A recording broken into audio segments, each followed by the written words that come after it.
وہ خود بھی ختم کر دینا چاہتا تھا اس بے فیض رشتے کو۔ یوں بنا کسی لڑائی اور جھگڑے کے عرصہ اور حاشر نے اپنا رشتہ الگ کر لیا اور یہ رشتہ ختم ہو گیا۔ بات یہ نہیں کہ ایسے رشتے ناپائیدار ہوتے ہیں جہاں ہم آہنگی اور باہمی مفاہمت نہ ہو، بلکہ رشتہ تو تب کمزور پڑتا ہے جب دونوں فریقوں میں ہم آہنگی پیدا کرنے کی صلاحیت سرے سے ہی مفقود ہو۔ ایسے رشتے کو آسانی سے ختم کرنا ہی بہتر ہے۔ حاشر نے پھر بھی کوشش کی تھی کہ وہ عرصہ کو صحیح رستے پر لا سکے، مگر بات یہ تھی کہ عرصہ اس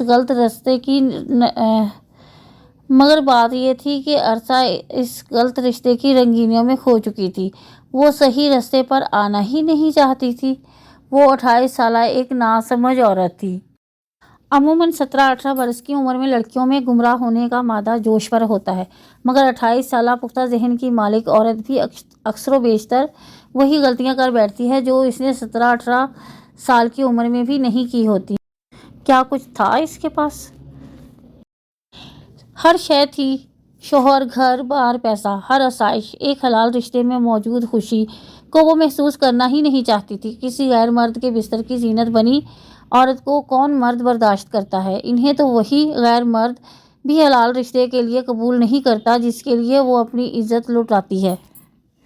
حاشر کا ظرف بہت بڑا تھا کہ اپنی راتیں گھر سے باہر گزارنے والی عورت کو اس نے 3 سال تک اپنی زندگی میں شامل رکھا۔ اس عورت کو جو گھر سے باہر رات گزارنے کو پارٹی کا نام دیتی تھی، اب وہ عورت جاتے جاتے حاشر کے بڑے دل اور بڑے ظرف کو نسبتاً چھوٹا کر گئی تھی۔ اب وہ کسی ایسے رشتے میں بندھنا چاہتا تو تھا، مگر اندر ہی اندر عورت کا یہ روپ اس کے ذہن سے چپک کر رہ گیا تھا۔ وریشا، اس نے زیر لب نام دہرایا اور چیئر کی پشت سے سر ٹکا کر آنکھیں موند لیں۔ سلیمان، حاشر کب تک یوں ہی تنہا رہے گا؟ 5 سال ہو گئے اس کی طلاق کو۔ اتنا وقت بہت ہوتا ہے، اب میرے خیال میں اس کو شادی کر لینی چاہیے، سلمیٰ بیگم نے اپنے بہنوئی سلیمان صاحب سے کہا۔ سلمیٰ آپا، میں تو 1-2 بار سنجیدگی سے حاشر کو یہ معاملہ سمجھانے کی کوشش کر چکا ہوں، مگر وہ راضی ہی نہیں ہے۔ وہ کہتا ہے کہ اب اس کے اندر ایسا کوئی رشتہ نبھانے کی گنجائش نہیں۔ سلیمان صاحب نے اصل مدعا بیان کیا۔ بھئی سمجھنا چاہیے، اب ہر کوئی لڑکی عرصہ تو نہیں ہوتی نا۔ حاشر کی ماں ہوتی تو وہ یہ کام خود کرتی، مگر بہن کے بعد حاشر کا گھر بسانا اب میری ذمہ داری ہے۔ اگر عرصہ کی دفعہ آپ نے زبردستی نہ کی ہوتی تو میں ایسی لڑکی کو اپنے حاشر کی دلہن کبھی نہ بناتی، مگر آپ کے لیے بیٹے سے زیادہ بزنس ڈیل کی ضروری تھی۔ نہ چاہتے ہوئے بھی سلمیٰ بیگم کا لہجہ تلخ ہو گیا۔ بس آپا، کبھی کبھی انسان بہت مفاد پرست ہو جاتا ہے۔ عرصہ کے باپ نے اس ڈیل کے لیے ڈھکے چھپے لفظوں میں یہی شرط رکھی تھی، اور ان دنوں بزنس کی حالت بہت خراب تھی، سو مجھے یہی بہتر لگا۔ مگر اب سوچتا ہوں کہ میں نے اپنے بیٹے کی زندگی برباد کر دی۔ اب اسے سمجھانا چاہوں بھی تو وہ بات ٹال دیتا ہے۔ 1-2 بزنس پارٹنرز کی بچیاں ہیں میری نظر میں۔ سلیمان صاحب نے چائے کا مگ منہ سے لگایا۔ رہنے دیں، اب یہ کام میں خود ہی کر لوں گی۔ جس کلاس کی لڑکیاں آپ کی نظر میں ہیں وہ عرصہ سے مختلف نہیں ہوں گی۔ میری سمجھ میں تو یہ آ رہا ہے کہ ہم حاشر کی دلہن کسی مڈل کلاس فیملی سے لائیں۔ ایسی لڑکیاں عموماً شوہر کی وفادار ثابت ہوتی ہیں۔ صالحہ کی ایک سہیلی ہوا کرتی تھی، سکینہ۔ سلمیٰ بیگم نے چھوٹی بہن کا نام لیا۔ اس کی بیٹی ہے میری نظر میں۔ کیا بھلا سا نام ہے اس کا؟ سلمیٰ بیگم نے لمحے بھر کے لیے سوچا۔ ہاں، وریشا ماشاءاللہ بہت پیاری بچی ہے۔ صالحہ کی چھوٹی بہن انسا کی شادی میں ملاقات ہوئی تھی، گریجویشن کیا ہے بس۔ معصوم اور بھولی بھالی سی بچی ہے۔ پھر سکینہ اس کی سوتیلی ماں ہے۔ تربیت بھی یقیناً سخت ہی کی ہوگی۔ مجھے تو اسے دیکھتے ہی اپنے حاشر کا خیال آیا۔ عین حاشر کے جوڑ کی ہے شکل و صورت سے۔ ایسی لڑکیاں اچھی بیوی اور بہو ثابت ہوتی ہیں۔ میں نے سوچا آپ سے بات کر کے یہ معاملہ طے کروں۔ ویسے بھی یہاں بس مزید 1 ماہ کے لیے ہوں پاکستان میں صرف 1 ماہ کے لیے ہوں۔ سفید پوش لوگ ہیں، جلد نکاح کر کے رخصت کر دیں گے۔ سلمیٰ بیگم نے پورے لائحہ عمل ترتیب دیا۔ آپا، آپ کی بات سے تو متفق ہوں، کوئی اعتراض بھی نہیں ہے، مگر سلیمان صاحب نے الجھے ہوئے لہجے میں کہا۔ اس کی فکر مت کریں، مان جائے گا۔ خالہ ماں ہوں اس کی میں۔ نہیں خالہ ماں، نہیں کرنی مجھے شادی، آپ تو سب جانتی ہیں، حاشر نے جھنجھلا کر کہا۔ ہاں سب جانتی ہوں، بھول کیوں نہیں جاتے سب؟ ہاں، اور میری بات کو ذہن میں بٹھا لو، تمہاری شادی ہوگی اور ہر حال میں ہوگی۔ پھر اگر وریشا تمہیں پسند نہ آئی تو میں کوئی اور لڑکی ڈھونڈ لوں گی۔ تم کوئی ٹین ایجر نہیں ہو جسے ایک ایک بات 100 دفعہ سمجھانی پڑے۔ 33 برس کے ہو گئے ہو اب بس، سلمیٰ بیگم نے غصے سے کہا۔ خالامہ وہ منمنایا۔ بس جو میں نے کہہ دیا ہے۔